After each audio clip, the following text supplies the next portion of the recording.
Blake Lively's lawsuit allegations are insane, especially when you hear about the crazy demands she had to make while working with Justin Baldoni. What secrets will they spill for us today? If you haven't been keeping up with the news recently, Blake Lively has gone for a lawsuit against her co-star Justin Baldoni as of this week. Her two biggest complaints in the file were his inappropriate behavior on set, as well as him planning a smear campaign behind her back to make sure her complaints would be hidden under articles upon articles of negative feedback about her. Starting back all the way in January 4th of this year, there was an all-hands meeting that had taken place right after the guild strike was lifted that involved Blake Lively, Justin Baldoni, and allegedly Ryan Reynolds as they went through an extensive list of demands and requests from Lively about the hostile work environment that nearly derailed the production of the film. The several big ones that stuck out to the public out of the list of 30 were no more showing inappropriate videos or images of women, including producer's wife, to Blake and/or employees. No more mentions of past issues regarding adult media consumption or lack thereof with Blake. No more discussions about intimate personal lives, some of which regarded as non-consensual. No more intimate discussions about your own body. No more mention by Mr. Baldoni of him speaking to Lively's deceased father. No more improvisations of intimate scenes during filming. All actors participating with Lively in intimate scenes must be classified as active working actors, not friends of the director or producers. No more entering, attempting to enter, interrupt, pressuring or asking Lively to enter her trailer or the makeup trailer by Heath or Mr. Baldoni when she isn't ready for any reason. No more private, multi-hour meetings in Lively's trailer with Mr. Baldoni crying, with no outside Lively appointed representative to monitor. There are some on the list as well that I wasn't able to get into due to censorship reasons, but I think just based on that list alone, you get the idea of where it was headed towards. Getting into only some details of the events as to why this list transpired in the first place, since I don't have the time to go through a 70-page lawsuit. To quote, Mr. Baldoni ignored well-established industry protocols in filming intimate scenes and exploited the lack of controls on set to behave appropriately. Justin's company Wayfarer did not adhere to the rules of the Screen Actors Guild when creating the safe environment needed when actors are quote-unquote placed in uniquely vulnerable situations. Justin allegedly improvised intimate scenes with Lively without her knowing prior or an intimacy director involved, and would discreetly do things with her while they were being intimate, and would insist on shooting the full scene over and over again, well beyond what would have been required on an ordinary set, as per the lawsuit claims. There was also an instance where Justin and Lively were dancing in a scene with no sound being added, and supposedly at a character he had said, "It smells so good." When Lively addressed this with a few other questionable acts, he went, "I'm not even attracted to you." The improvised intimate scenes 29B. This is where things get graphic. The full lawsuit is online somewhere, so if you want to continue reading it, be my guest, because I need to shorten, censor, and cut out even most of these. One situation on set was reported where Lively was requested and insisted by Baldoni and Heath to go through a labor scene while being, well, not in her hospital gown. Baldoni apparently had even requested his best friend to play the role of an OBGYN, rather than hiring a proper actor to do it. Mr. Heath then apparently showed Lively a video of what they were trying to go for, which was a video of Heath's own wife, and Lively was absolutely baffled that she was even shown that. A shocking conversation is also reported in the lawsuit of apparently one time when Lively and Justin were in a car together. He was discussing his not so great past relationship. To which he goes, "Did I always ask for consent?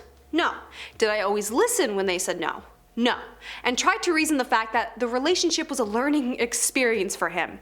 I get that, but not something you share openly with a castmate you barely know. The driver, after she exited the car, stated they did not want Blake to be alone with Baldoni after that. Again, all alleged. To end off the segment with two more quick stories, it was reported that Lively one time was wearing a low-cut dress to assist better with feeding, but had covered it up with a coat. There was a moment where the jacket had opened up slightly, to which Baldoni made a comment about how he liked her outfit, to which she didn't appreciate. Later that day, when she was already in her pre-approved outfit for a scene, still wearing a jacket, Baldoni would persist in asking her to remove the jacket in a crowded room so that everyone could see her outfit. That apparently had inappropriate sections to it. He would allegedly comment, "I think you look attractive," to which Blake quickly responded with, "That's not what I'm going for," to which she also replied with, "I'm sorry, hot." Blake Lively tried to shut it down with, "Not that either," and Baldoni had the last word by saying, "I guess I missed the HR meeting." What an absolute mess if this is all true. You just don't joke about HR rules when you're doing a very sensitive movie topic. The supposed trailer incidents.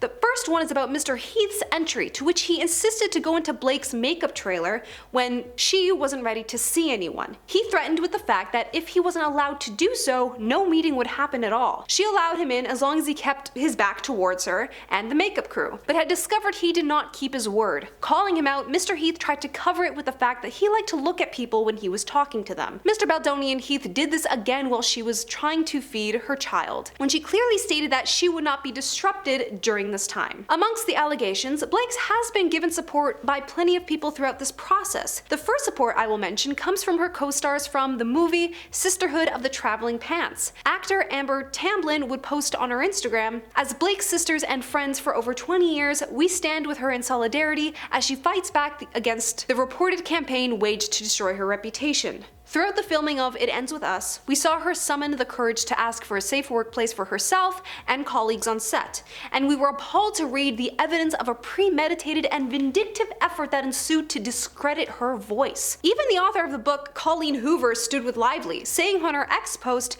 "You have been nothing but honest, kind, and supportive and patient since the day we met. Thank you for being exactly the human that you are. Never change, never wilt." Director Paul Feig, who worked on A Simple Favor, said, "I've now made 2 movies with Blake, and all I can say is she is one of the most professional, creative, collaborative, talented, and kind people I've ever worked with. She truly did not deserve any of this smear campaign against her. I think it's awful she was put through this." Included in her hefty lawsuit, Blake Lively supposedly posted all the leaked screenshots exposing Justin and his team on planning behind her back to create a smear campaign to keep all her allegations beneath the surface. This starts with a text exchange supposedly on May 17th, 2024, between Baldoni and his publicist Miss Abel, stating, "We should have a plan for if she does the same when the movie comes out. Just want you guys to have a plan. Plans make me feel more at ease." This was supposedly after he realized Ryan Reynolds, Lively's husband, unfollowed him as well. And with the obvious fact that no one was following him, Miss Abel texted Heath stating, "We can't have fans starting to guess why Justin is left out of this stuff." One of the ideas that they were coming up with as to why this would be the case was to blame his neurodivergence, and anything he did that was deemed weird or awkward was because of it. As someone who is neurodivergent, no. They then brought Melissa Nathan, a crisis manager who worked on Johnny Depp's case, into the picture. Melissa has suggested they use online media to get ahead of the narrative by hiring people to engage in any bad press that might come up about Lively and fuel it with so much engagement that it becomes viral and unclickable. For some reason though, Baldoni didn't find that this was enough, stating, "Not in love with the document they sent, not sure I'm feeling the protection I felt on the call." Justin had sent Abel a screenshot with another idea of what they could create, such as a link regarding a female celebrity who went viral for bullying. He stated, "This is what we would need." Then came the idea for Melissa to start threading theories with her own stories. "All of this will be most importantly untraceable," she wrote.